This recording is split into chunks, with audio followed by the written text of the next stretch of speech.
तो कैसे हैं आप? मैं डॉक्टर एच के फलंग, मेरे चैनल होलिस्टिक हेल्थ केयर में आपका स्वागत है। आज हम 5 top homeopathic medicine for GERD, gastro oesophageal reflux disease. So let's begin.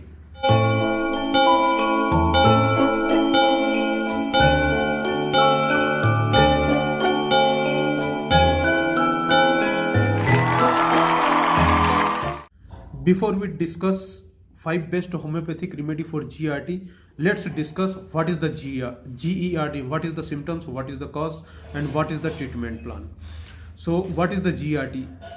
Gastro-oesophageal reflux disease एक तरह का क्या होता है कि acid back flow to the food pipes. मतलब क्या होता है कि जब हम भोजन करते हैं तो फूड पाइप के द्वारा, इसोफेगस के द्वारा ये स्टमक में जाता है और स्टमक की ग्लैंड वहाँ पर एसिड रिलीज करती है, हाइड्रोक्लोरिक एसिड, जो कि भोजन को पचाने में और बैक्टीरिया को मारने में मदद करता है।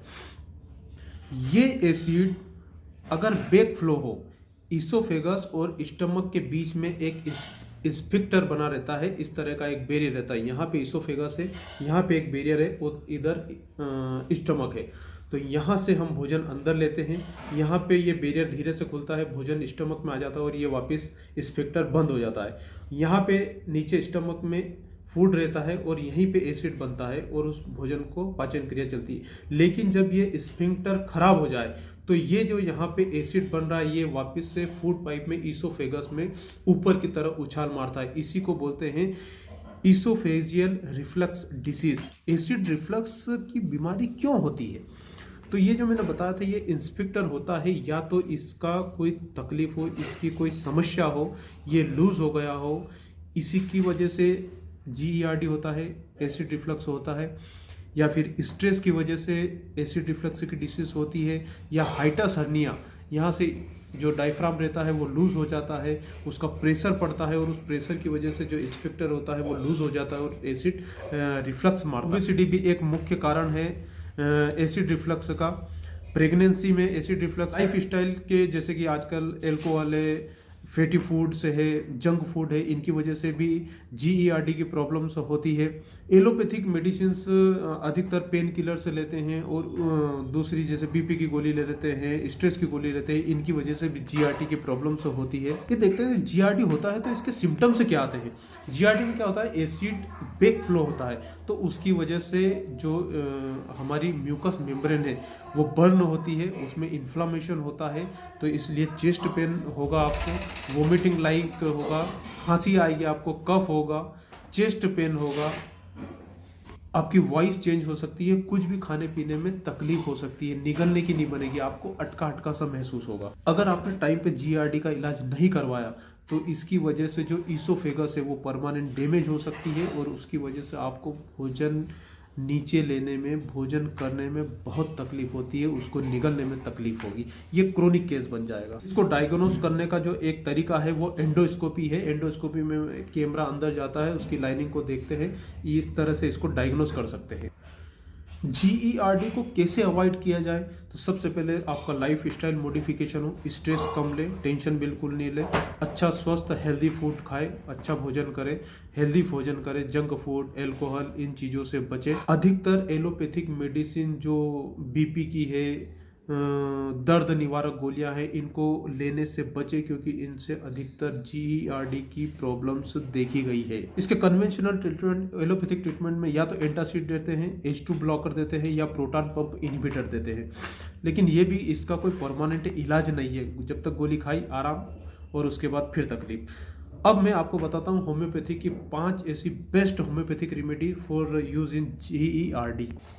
Natrum phosphoricum, iris versicolor, robinia, nux vomica, phosphorus, lycopodium, carbo veg, ये होम्योपैथिक मेडिसिन है जो GERD में यूज कर सकते हैं।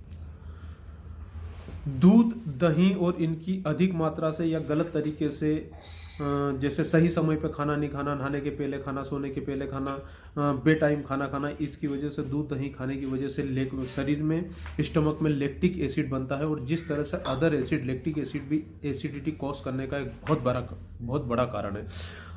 होम्योपैथिक की मेडिसिन नेट्रम फास इस लैक्टिक एसिड को रिड्यूस कर देती है, इसको ब्रेक डाउन कर देती है कार्बोलिक एसिड और वाटर में।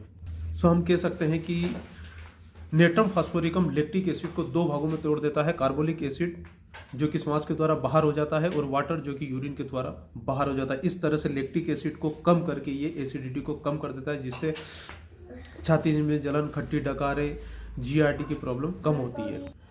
उसी तरह से चर्बी वाली चीज़ें ज़्यादा खाने से, मांस, मछली, अंडा, ये चीज़ें ज़्यादा खाने की वजह से यूरिक एसिड शरीर में बनता है, और अगर कम बनता है तो ये ऐसे ही शरीर में आसानी से निकल सकता है, लेकिन अगर ये ज़्यादा बने तो ये शरीर के छोटे छोटे जोड़ों में बैठने लगता है और उसके वात रोग की समस्या प्रॉब्लम होती है, जिसको नेट्रम फास्ट इजीली एलिमिनेशन कर देता है थ्रू यूरिन।